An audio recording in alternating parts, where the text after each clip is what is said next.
In this video, I will show you how to create an eBay seller account in the USA. First, open your browser and search for eBay seller account.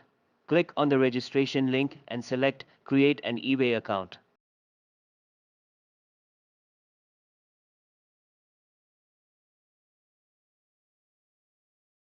You'll see two options, personal and business. While a personal account is common, let's go with the business account option.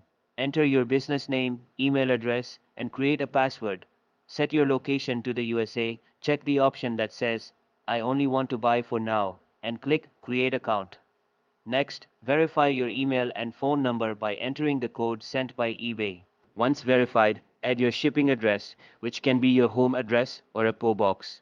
After that, you'll be directed to eBay's Seller Hub, where you can manage your selling activities.